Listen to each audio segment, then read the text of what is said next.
The House Judiciary Committee is preparing a subpoena to obtain Attorney General William Barr's testimony July 2, Chairman Jerrold Nadler said Monday night. Nadler, DNY, and Speaker Nancy Pelosi discussed the idea over the weekend and decided to be ready in case Barr declined to show up to testify before the panel, according to Democratic sources familiar with their conversation. Pelosi informed her leadership team Monday night, saying on a private call that Nadler's panel was starting down the path of subpoenaing Barr if necessary, according to Democratic sources. Nadler later confirmed the news. "We have begun the process to issue that subpoena," Nadler told MSNBC's Rachel Maddow late Monday. Axios first reported details of the potential subpoena. It's a reversal for the panel after Nadler indicated earlier this month that a subpoena, which Barr is sure to contest, would not be worth the House's time. "I am not going to spend months litigating a subpoena with an attorney general who has already spent years resisting the courts and legitimate congressional oversight," Nadler said June 2. The reversal came as quite a shock to many of the other Democrats who serve on the Judiciary panel, several of whom were still steaming after a tense committee staff call earlier Monday. Though Nadler and Pelosi made the decision over the weekend, Democratic staffers on that afternoon call were given no indication of Nadler's plans to potentially subpoena Barr, according to more than a half-dozen sources familiar with the call. Pressure on Democrats to investigate Barr ramped up over the weekend due to Barr's abrupt effort to remove Manhattan's top federal prosecutor, Geoffrey Berman, who has been overseeing multiple investigations connected to Trump's business and associates. Barr initially said Berman had voluntarily stepped down, but Berman issued a subsequent statement denying Barr's suggestion and insisting he planned to remain in his post. Berman ultimately agreed to resign Saturday after securing a commitment from Barr to name his deputy, Audrey Strauss, to lead the office after his departure.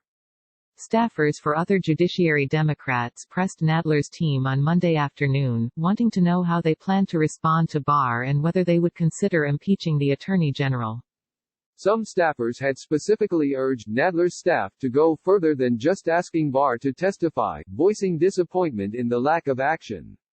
But Nadler's team pushed back, citing impeachment fatigue after their failed effort to oust President Donald Trump as one reason. Nadler's subpoena push is the latest evidence of seesawing opinions among House Democrats about how aggressively to push investigations of Trump's conduct in the run-up to the election. And the behind-the-scenes drama is reminiscent of the heated debate that raged within the caucus in the run-up to Trump's impeachment, with members getting mixed messages from senior Democrats and often not finding out about key decisions until they were leaked in the press. Committee aides and members, as late as Monday afternoon, appeared split on the value of a subpoena that Barr would almost certainly resist and that there would be no clear mechanism to enforce. And there had been no broader discussion within the caucus about the path forward until a call late Monday afternoon, where the subject was hardly mentioned.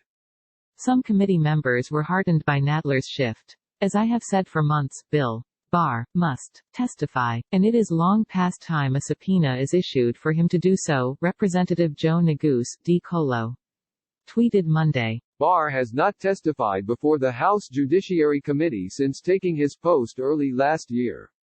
He initially defied a request to appear after Democrats said they intended to use committee counsel to question him. He was slated to appear March 31, but the hearing was postponed as the coronavirus outbreak derailed the Washington agenda. Nadler called off a June hearing after the Justice Department indicated Barr was subject to a White House prohibition on testimony amid the coronavirus crisis.